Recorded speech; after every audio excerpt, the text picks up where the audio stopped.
আর আসো তাড়াতাড়ি আসো। এই দাঁড়ান, এত রাতে মেয়ে নিয়ে কোথায় যাচ্ছেন? এই তুই কে?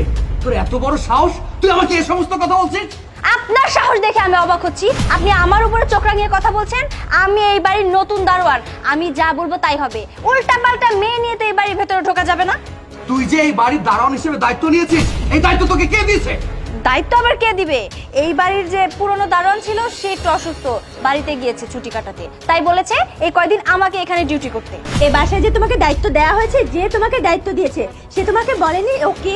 আমার এত কিছু জানার দরকার নাই আপামনি। আমার শুধু দায়িত্ব একটাই, যে উল্টা পাল্টা কোনো মানুষ এই বাড়ির ভিতরে ঢুকতে পারবে না। যেহেতু আমার মনে হচ্ছে সাহেব এই বাড়ির লোক, সেহেতু আপনি এই বাড়ির কেউ না, দেখেই বোঝা যাচ্ছে উল্টা পাল্টা কোনো ঘাবলা।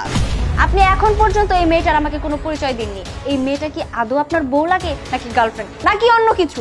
ও আমার গার্লফ্রেন্ড, আমার বউ না অন্য কিছু, সেটা কি তোর মতো একটা সামান্য দারোয়ানকে বলতে হবে নাকি? আমাকে বলতে হবে, তার কারণ এটা আমার দায়িত্ব। আমাকে জবাবদিহি করে এই বাড়ির ভেতরে ঢুকতে হবে, নয়তো আমি ঢুকতে দেব না। খুব দায় দায়িত্ব পালন করা হচ্ছে, তাই না? ঠিক আছে, দায় দায়িত্ব পালন করা আমি দেখাচ্ছি। এই, আরেকটার কথা বলবি না। চলো বাবু।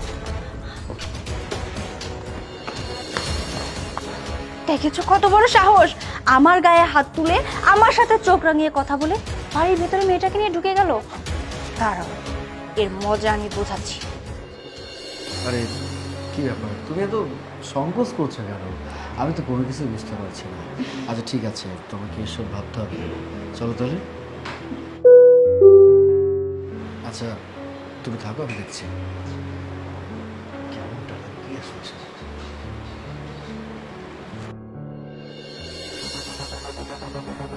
কি রে, তুই তুই না দারোয়ান? আমি তো কোনো কিছু বুঝতে পারছি না। তুই পুলিশের পোশাক পরে আমার এখানে আসলি কেন? ও বুঝতে পেরেছি, নাটক শুরু করছিস তাই না? মানে পুলিশের পোশাক পরে আমার সামনে আসলে আমি ভীতু হয়ে যাব, এমনটা? ভয় দেখাবো না কি করব সেটা তো ভেতরে গেলেই বুঝতে পারবি। ভেতরে চল, চল বলছি।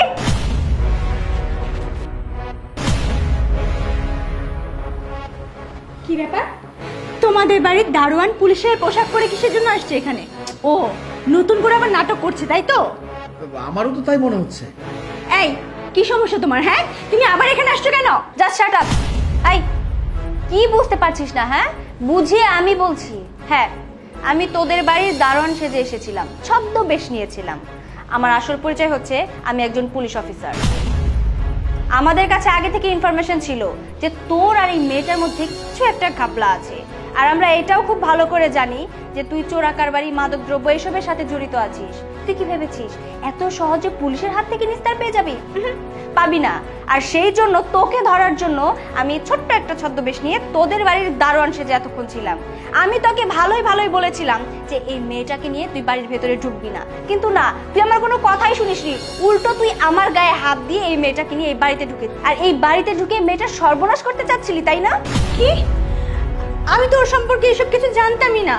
আমি তো জানি ও একটা সরকারি চাকরি করে, ও সাধারণ একটা ছেলে। আরে আমার কথাটা শোনো, ওসব মিথ্যা কথা বানিয়ে বলছে। সে এরকম মিথ্যে কথা বানিয়ে বলছে না। একটা মানুষ পুলিশের পোশাক পরে এখানে আসছে এবং বড় মুখে এত কথা বলছে, সে সব কথা তোমার নামে বানিয়ে বলছে, আর তুমি সব সত্যি কথা বলছো, তাই তো? শোনো, শুধু তাই না, তোমার সাথে না, তোমার মতো হাজারো মেয়ে আছে যাদের সর্বনাশও করেছে। শুধু সর্বনাশ না, তোমার মতো মেয়েদের ও পাচার করে টাকা ইনকাম করেছে। ওর কাজই হচ্ছে এটা, ওর ধান্দা এটা। তাই আজকে আমি হাতে নাতে ওকে পেয়ে গেছি। আমার হাত থেকে তোর আর কোনো নিস্তার নেই। আমার সাথে থানায় গেলেই তারপরে বুঝতে পারবি যে কত ধানে কত চাল। ম্যাডাম, আমি আমি আমি স্বীকার করছি, আমি অনেক ভুল অন্যায় করেছি। আমি আপনাকে কথা দিচ্ছি, আমি কখনো আর এরকম ভুল অন্যায় করবো না। এই যে আমি হাত জোর করে কথা বলছি, কান ধরছি। আচ্ছা ঠিক আছে, এ তো যদি আপনার না পোষায়, আমি অন্য একটা ব্যবস্থা করছি। এই যে এখানে টাকা আছে অনেকগুলো, আমার ফোন আছে, আপনার যা ইচ্ছে তাই দিন। তারপরও আমাকে মিথ্যে অভিযোগ দিয়ে থানায় নিয়ে যাবেন না, টাকাটা নিন। একদম চুপ। এই, তুই আমাকে ঘুষ দিতে চাচ্ছিস? তুই পুলিশ অফিসার, আইনের লোককে ঘুষ দিতে চাচ্ছিস? তুই জানিস এর জন্য তোর কত বড় শাস্তি হতে পারে?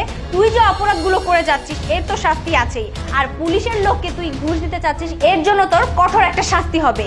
শুধু তাই না, তুই পুলিশের গায়ে হাত তুলেছিস, একটা মেয়ে মানুষের গায়ে হাত তুলেছিস, এর জন্য তোকে শাস্তি পেতেই হবে। তাই তার জন্য আমার সাথে আগে তোকে থানায় যেতে হবে। চল চল বলছি, আয় আয়। ম্যাডাম তানহা